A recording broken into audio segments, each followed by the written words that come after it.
Viewpoints on the talk station FM 107 AM 1240. I'm looking for the story related to the F being 39. I got to find that. It was sent to me earlier today.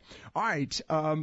One of the topics, of course, and it's politics all the time, unfortunately, this time of year. And as we get into extra campaigns, of course, both the 3rd and 9th congressional districts, I'm going to get the observations of our guest and your host, Marc Rotterman. And when I say your host, of course, he is the host of Front Row, as seen on UNC-TV tomorrow evening, 8:30 on the main channel, 9 o'clock on the digital channel. And Mark, good evening to you. Great to be with you, my friend, as always. Thank you. It's been a really roller coaster week, and let's start with. I think it's been a big week for Donald Trump, if you want to know the truth. Well, you know, in an odd sort of way, I think one thing's for sure, he is consuming not only all the oxygen, but all the nitrogen and helium and every other gas in the room. I mean, it's amazing. Well, in North Korea, let me just say, in North Korea, he was smart to walk away. Oh, yeah. They had the intelligence. No. Kim Jong-un wanted the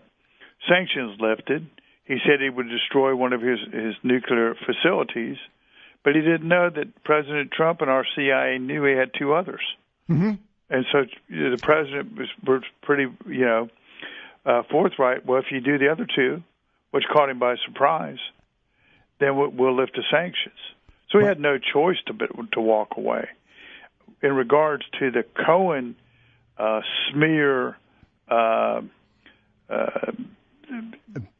committee hearings that they had that Cummings put up, and it was, of course, prompted by Clinton's Lanny Davis's consigliere. Mm-hmm. There was nothing there, nothing we didn't know. He even said there was no collusion. It was just to embarrass the president when he was overseas. And by the way, I thought politics stopped at the water's edge. They could have done that any other day.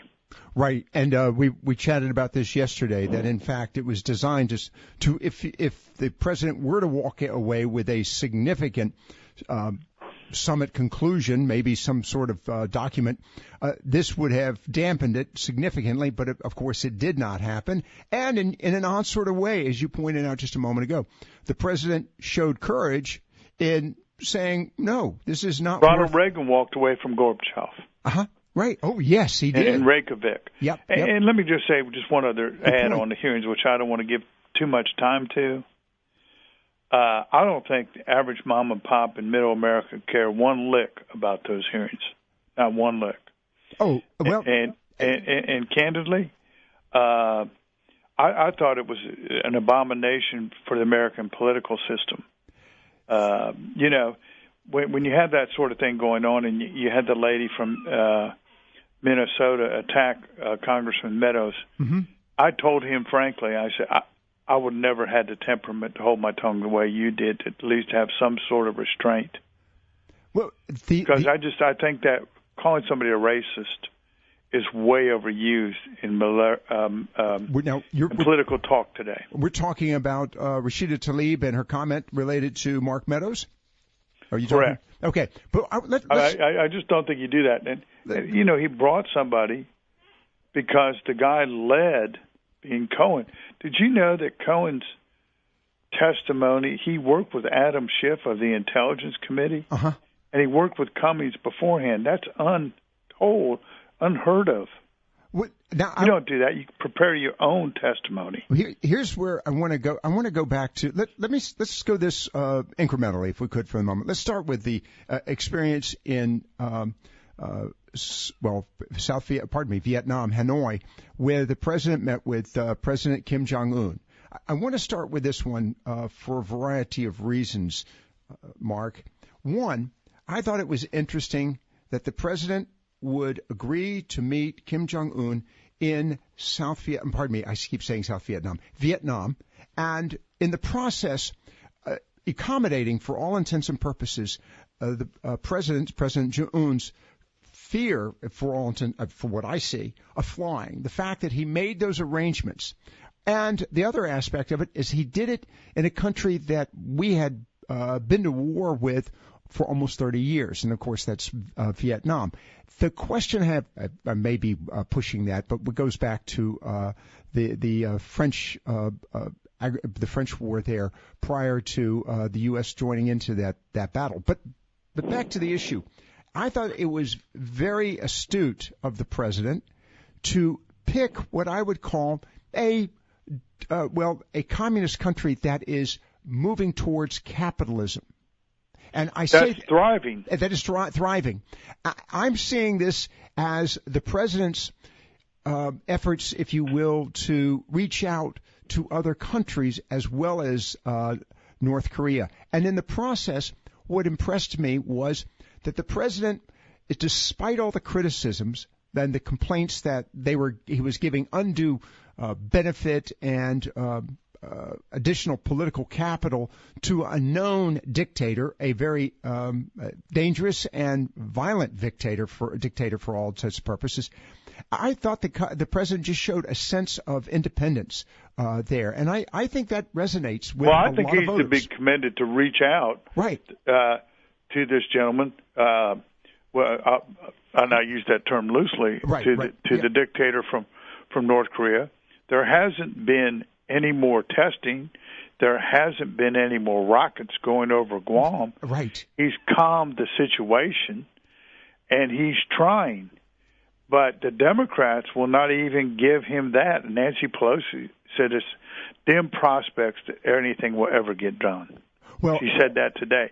Now, you just don't say that when a man is really working to try to get something done, something that will matter to not only us, but Japan and our allies. More than any other president. And I would argue that President Trump's visits to Korea and now to Vietnam, and I think the efforts of attending Vietnam were brilliant. Singapore, that's right, I apologize. That the aspect of this is he has done more than any other president in history when it comes to North Korea. I think that he had a very good week. I'll just tell you, I think the American people, again, I don't want to change subject that much, but just from a visual and optics point of view, I think that whole hearing with Cohen going on there and making at the same time substantiated charges against the president, American people just revolted against that, didn't like it. Well, and it's a 2-day story. Well, it's gone. Well, not only that, and then we've got to get to the issue of the accusations about Mark Meadows, and I want to talk about North Carolina's roles in the issues of the investigation with the Senate, and of course, as you mentioned a few moments ago, Mark Meadows. As we go to the break, and I just want to wrap it up with this observations related to international relations, the fact that the president also has initiated better relations with China, that we are looking at the potential elimination of tariffs. And now we've got the economy, which is having some fits and starts. But again, this is a president who really does, and I just want you to wrap it up with this. We go to the break, Mark. This is a president who understands better than many international relations. Well, he's got a crack team around him. John Bolton, who's his national security guy, Mike Pompeo, who is the Secretary of State. They're all smart men. They're very smart. They're very skilled. And I think he tries to hire the best people. I'll say this. I think the first year of his presidency was very, very rocky. I think he was ill-served. And he's a businessman who really didn't get how to work in government. Right. But now I think he's getting his sea legs. I'm very impressed where we're headed. All right, we're going to get back to the events of the past days too, as well, with the hearings with Michael Cohen. By the way, I understand, Mark, he was behind closed doors today as well. So stay with us here on Viewpoints. Marc Rotterman with us this afternoon, of course, host of Front Row, as seen on UNC-TV every Friday evening at 8:30 p.m. on the main channel, 9 o'clock on the digital channel, and throughout the weekend as well. I'll give you those dates and times later on in the program. Stay with us here on Viewpoints. Now that we've gotten with, we're finished with, well, pretty much the international issues with President Trump and this administration, let's talk about the local or national issues with the president. There's a lot to talk about this evening. We've, of course, got the Michael Cohen hearing, and then I want to talk about the events related to the wall. And if we get a chance, I want to bring up a topic that I think might play a role in future elections, and that happens to be the Senate vote Monday evening, where the Senate denied, or actually, well, denied or turned down. You mean the House? No, the Senate, when they turned down the legislation on the topic of taking care of newborn children that survive abortions. And Excuse me. And that's the and by the way, that just gives you all an understanding. Mark and I do not prearrange this conversation. It's really very impromptu, and I would argue very vibrant. And of course, just to remind you, for vibrancy as well on TV, you'll like that, Mark. Watch Mark as the host of Front Row tomorrow evening on UNC-TV at 8:30, 9 o'clock on the digital channel. By the way, if you miss either of those times, Saturday, 4:30 p.m., Sunday is at 9 a.m., and then on the digital channel, and then again at noon on WNC's main channel. And it's always online, Front Row with Marc Rotterman. Front Row with Marc Rotterman. By the way, that's M-A-R-C, ladies and gentlemen, Marc Rotterman. Oh, that's right. We've got with us M-A-R-C, since we have AOC. Formerly known as Mark. Formerly known as Mark. Okay. MRC, formerly known as Mark, let's talk here for a moment about the impact of the hearings yesterday. The question I have, in many regards, Mr. Cohen came out looking worse, not better, because he admitted he's a liar and then has also indicated, because of Congressman Mark Meadows' research, that there may be other dishonest remarks on his part related to some forms he filled out, either dishonest or extremely sloppy. But here's what I told Newt. Okay, did Cohen work for Donald Trump from 2007 to 2016, almost 17? Uh-huh. Okay? He made over $5 million a year. If Donald Trump was such a bad guy, why did you continue to take a check? That's a good question. If he was so insulted by the way the man carried himself and behaved, why didn't he quit? All of this is it just is seedy. It just I don't. We learn nothing new. No. And by the way, he wrote a check to Stormy Daniels. Uh-huh. We know that, but it didn't come from the campaign. It is not a campaign violation. No. It didn't come from campaign cash from inside that account. It came from his own personal account. You're allowed to do that. Celebrities do that all the time. Was his behavior right? Probably not. Do we know actually what happened? We don't. Right. As far as his relationship with other women. This is a frustration to a lot of liberals, and that is that conservatives, and I would argue very, very socially conservative people, that is evangelicals, continue to support the president. And I think it's really got a lot of Democrats and progressives bumfuzzled. They don't understand it. Mark, they don't realize that these folks see as a greater threat. And let's bring this up. Issues that we're seeing promoted by Democrats and Republicans, Democrats and progressives, and a few Republicans on this issue, for example, of abortion, where the Senate refused to support legislation that would require doctors to care for recently born children, newborn children, who are born in spite of efforts to end their lives through abortion. And that's just that makes no sense. Those Republicans are in the Senate. They're not profiles in courage. No, they are not. And I will tell you, when we start killing fratricide, we start killing babies out of the womb. Right. There's something really morally wrong with our culture, in my view.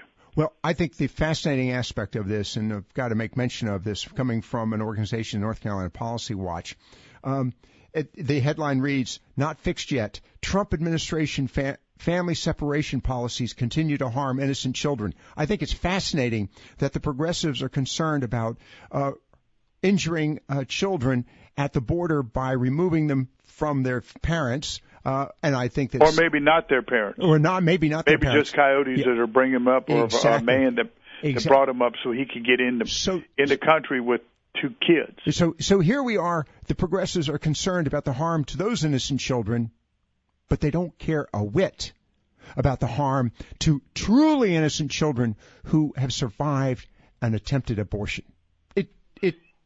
I have a hard time. It's stunning what's happening in this country to me. And I'll tell you honestly, I just think a lot of the senators that are there have been there way too long, like Susan Collins, like Lisa Murkowski from Alaska, like Lamar Alexander from Tennessee. I will tell you, they run as conservatives, and the minute they get there, they change their tune. Well, these are some of the issues that I think are going to filter to the top as a result of this past week's events, particularly in the issue of Michael Cohen. I'm wondering, as the old adage goes, when you get down in the mud, you get muddy as well. This could damage and harm the Democrat Party. And I want to bring up Tlaib Rashid's it was Tlaib Rashid's remarks about the president, about the hearing, and Mark Meadows. These are situations that I think the Democrats are going to have a hard time walking back from. I think that's correct. But in general, I would just say this. I think the term racist is just used too much by the progressives and the ultra-left, to a point where it doesn't mean anything anymore. I think it's a hard thing to do, to go out there and just tag somebody as a racist. Well, now and I don't think that helps race relations at all. Well, now recently folks who knit have been described as racist. If you've not heard that story, I won't bother you with it this evening. I'm just going to tease the audience. Google it. A knitter who expressed interest in going to India.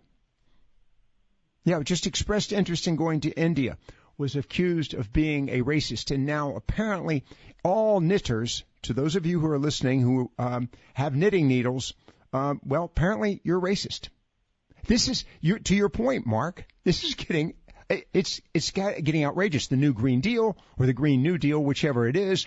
Well, I thought one of the best moves I've seen in a long time that reminded me of Lyndon Johnson was Mitch McConnell calling for a vote and putting the Senate Democrats on the record on the new Green Deal. Right. I know. And they're very a lot of them are going to vote present because they don't want to be on the record voting for it. Particularly that 6 or 7 or how many, there's at least 3 or 4 from the Senate who are running, like Kamala Harris, like Gillibrand from New York, and Cory Booker. They don't want to be put in a corner on this. They want the best of both worlds. They want to promote it, but they don't want to vote for it. We've seen this in a variety of areas, Mark. And before we go to the break, because I want to come back and talk about the North Carolina role in all of this, and I mentioned a moment ago Mark Meadows. The question I have for you, Mark, are we looking at social and cultural issues becoming the key topics in the upcoming elections? Historically, it's been such things as money, military, and, if you wish, medical or and the economy. And the economy. But I'm thinking that they may be shunted to the sidelines, and there may be a great drive on the issue of cultural and social issues. Well, I think that I think what's happening offends middle America. Right. Now, even when Obama was in, he said, when he was out in Hollywood talking about all they want is their guns, you go to church, that sort of thing. Their Bibles and their guns, yes. Yeah, their Bibles and their guns. Right. And that's offensive to me. But I will say this. You can't beat somebody with nobody. And what I'm saying is I think of the field so far that's come forward to run in the Democratic Party, they cannot beat Donald Trump. Now, Biden might be able to give him a run for his money, but I'm not sure a centrist and he's center left. Let's be clear about that. But compared to the far left and the extreme and the socialist, he looks moderate. But I'm not sure he can get the nomination in the new Democratic Party. That's the question. All right, we're going to come back to more here in just a moment with Marc Rotterman, host of Front Row, as I mentioned a few moments ago. Tonight, he's our guest. Tomorrow, he's your host on Front Row, as seen on UNC-TV, starting at 8:30 on the main channel, 9 o'clock on the digital channel. Stay with us here on Viewpoints. Viewpoints on the talk station, FM 107 AM 1240. Joining us, of course, I'm looking at a story about Mark Meadows. Marc Rotterman, that's a different spelling for Mark Meadows, M-A-R-K, but we have M-A-R-C, also known as Marc Rotterman. And formerly known as Mark. Formerly known as Mark as well.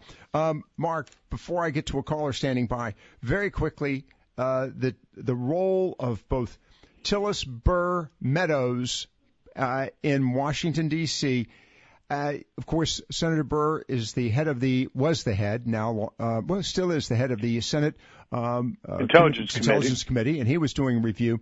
We've got also Senator. Which, by the way, not to interrupt, he said that there was no collusion. Right. That's an underreported story because none of the major media outlets ran with that. Well, wait a second. Wait until we get the report from Mueller, which, by the way, I would argue that this past week's investigations from the House were designed to, if you will, provide cover for what many are saying is going to be a very tepid report. I think it's going to be a nothing burger, and that's a very astute observation on your part. Well, they're trying to gin it up and give cover to a report that they spent millions on, and they're not going to find anything. Not only is millions, but they've spent millions on a report that goes outside of its initial intent. Okay.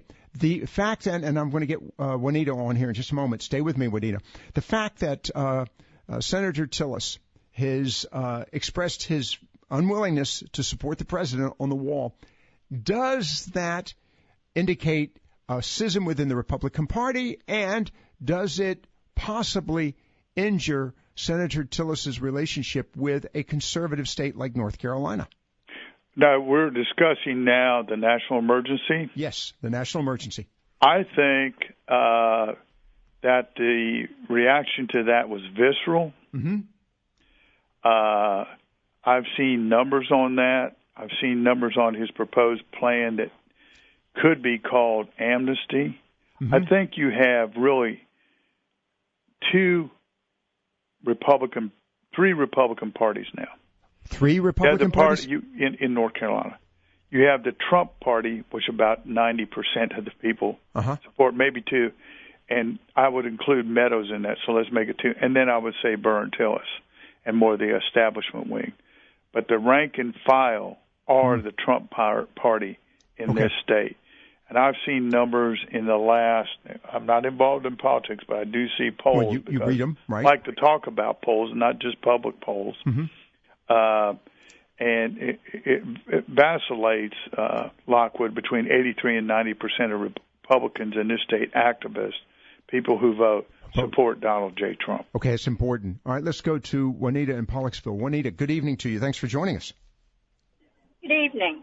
Yes, ma'am. I would like to see a moratorium on discussions of race and racism until after the election. I agree. That would force the Democrats to talk about where they stand on the economy, on health care, and the other issues that are actually important. This racism stuff is just a distraction so they don't have to take a stand. Well, that's one, Juanita. It's identity politics. Yeah. But what it's designed to do is to get different demographics, and just not African Americans, all right? Because they play a lot of games, the LBGT, whatever. Yeah. They play all that designed to get out a vote. But what they don't want to talk about is what their policies are. Right. That's absolutely correct. And as you pointed out a moment ago, and Juanita, that's an excellent observation on your part. As far as eliminating that from the narrative, that's not going to happen. As we've seen this week with the Cohen hearing and the effort to bring down Mark Meadows for whatever gain I have yet to figure out. But the other aspect of that, and by the way, there's going to be more coming out on this, Juanita, the whole LGBTQ issue, all the victims. This is, to your observation, I think it is. It obfuscates the real issues. It confuses them. And it doesn't move the country forward. But no. Look, no, it does not. LGBTQT have legitimate concerns, okay? But I don't think you should, on anything on race or class, you should try to separate people.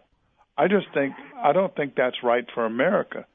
I think, I've really got to tell you that I think the last time we were united was before the 60s. I mean, in World War II, everybody jumped in and pitched in. Yep. And in the 50s, you saw a lot of that under Eisenhower. But after the mid-60s, we've been a divided nation, and I think it's gotten very bad. Renita, thank you very much for the call. I appreciate that. Good observation on your part as well. All right, we've got Marc Rotterman for a few more minutes. We want to find out what's on tap tomorrow evening on Front Row, again, starting at 8:30 on UNC-TV and then 9 o'clock on the digital channel. Marc, before I move to your upcoming program tomorrow evening, quick question. We've got 2 congressional seats in play in North Carolina. The governor's already determined the schedule for the 3rd congressional district, and we've got the 9th coming up as well. Question for you. Should those 2 candidates, or to those 2 seats, those candidates running for those 2 seats, will they play separate political roles? In other words, in the in the 9th congressional district, there's going to have to be a more urban and, if you will, cosmopolitan campaign. But what about the 3rd congressional district? Well, I think that the 3rd is up for grabs. I've stated before, I think Walter Jones was a unique person, man for that district. A lot of times he didn't vote the way that district wanted him to in the 3rd, but they admired Walter because they knew he came to conclusions on his own, and he was nobody's man. He wasn't in anybody's pocket, and he had great constituent work.